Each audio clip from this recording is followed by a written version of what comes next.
नमस्कार दोस्तों। आज हम लोग 508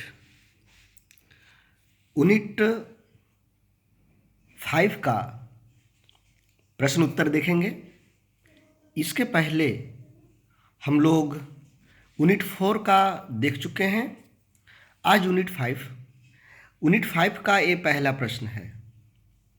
प्रश्न यहाँ देख रहे होंगे, कला के मूल्यांकन के उद्देश्यों की व्याख्या करें।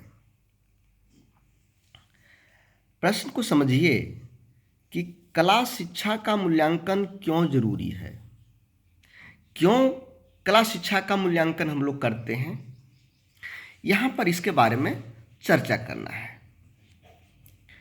तो दोस्तों, कोई भी चीज़ की जानकारी हुआ या नहीं हुआ, क्या कठिनाई है, कहाँ पर कठिनाई है, उस कठिनाई का निराकरण कैसा होगा, उस समस्या का निराकरण कैसा होगा, कैसे करेंगे, इन सभी चीज़ों के लिए हम लोग मूल्यांकन करते आ रहे हैं। तो कला का मूल्यांकन भी बच्चों की समस्या समाधान करने के लिए करना है। मूल्यांकन एक बच्चे के कार्य की योग्यता या मूल्य का व्यवस्थित निर्धारण है।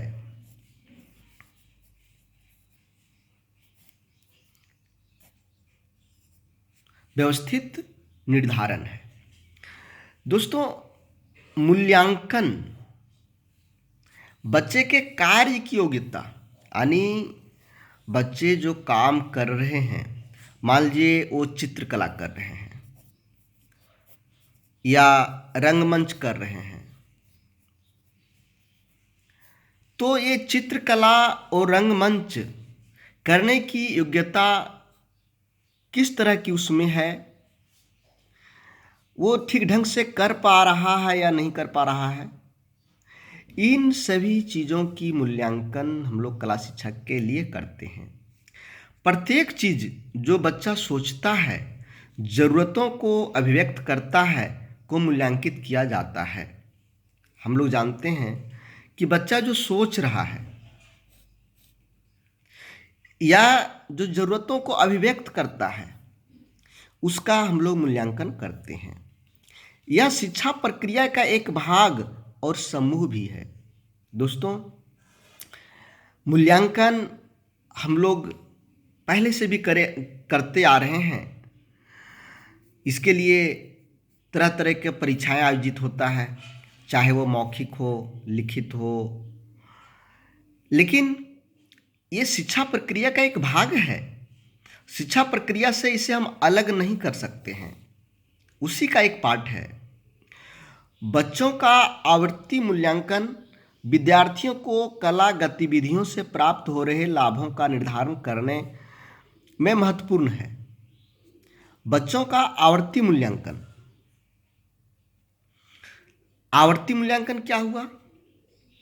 जो एक निश्चित समय के बाद फिर से हम मूल्यांकन करते हैं। मान लीजिए एक निश्चित समय है 3-3 माह, प्रत्येक 3-3 माह के बाद जो बच्चों का मूल्यांकन करते हैं, ये आवर्ती मूल्यांकन हुआ। एक निश्चित समय सीमा, हो सकता है आपका ये साप्ताहिक हो, मासिक हो, जो भी कुछ हो, वो लगातार जो एक समय अंतराल के बाद करते हैं। बच्चों का आवर्ती मूल्यांकन विद्यार्थियों का कला गतिविधियों से प्राप्त हो रहे लाभों का निर्धारण करने में महत्वपूर्ण है।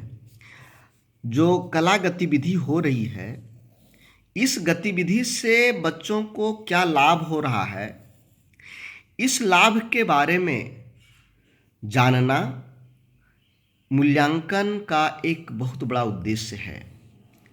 एक गतिविधि के समापन पर एक शिक्षक को बच्चों की मूल्यांकन करने की जरूरत है। जब भी हम कोई भी गतिविधि करवाते हैं, किसी भी तरह का गतिविधि, चाहे वह नृत्य निष्पादन हो या फिर मूर्तिकला हो, कोई भी चीज, एक गतिविधि जब समाप्त होता है तो उसके बाद शिक्षकों को चाहिए कि इस गतिविधि का मूल्यांकन किया जाए। तो कला के मूल्यांकन का उद्देश्य क्या है, यहाँ पर शॉर्ट में लिखा गया है। एक विशिष्ट विषय का ज्ञान, यानी कला का ज्ञान हुआ या नहीं इसकी जानकारी।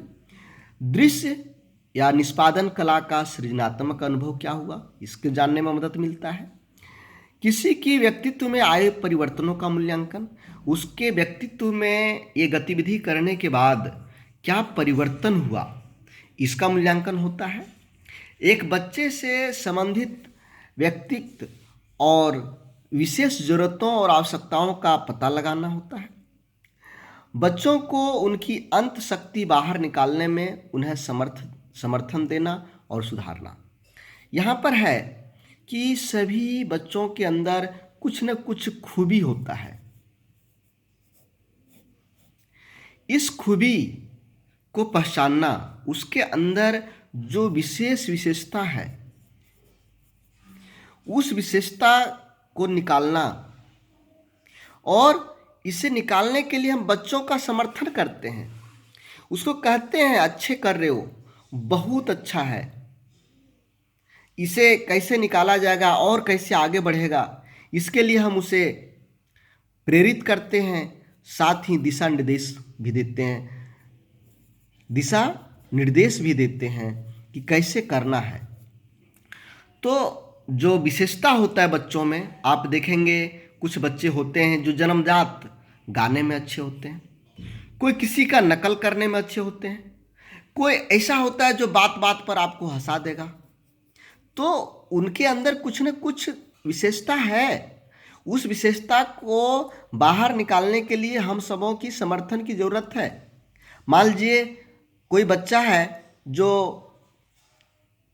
अच्छा गाता है, यदि कभी आपने गाते हुए सुन लिया और उसे डांट दें तो उसके अंदर जो विशेषता है वह धीरे धीरे और छुप जाएगा, बाहर नहीं निकलेगा। लेकिन यदि हम उसे बताएं अच्छा करते हो, बहुत सुंदर तुम्हारा गाने का स्टाइल है, अच्छा कर लेते हो, तो हो सकता है वो और सुधारेगा। उसमें फिर आगे हम दिशा निर्देश दें, गाने के लिए प्रैक्टिस ऐसे करो, यहाँ से सीखो, तो उसकी जो विशेषता है, अंतःशक्ति जो है, ये बाहर निकलेगा। बच्चों को उनकी सृजन क्षमता, यहाँ होगा सृजन क्षमता विकसित करने में सहायता देने के लिए उपयुक्त वातावरण उपलब्ध कराना। बच्चों को सृजन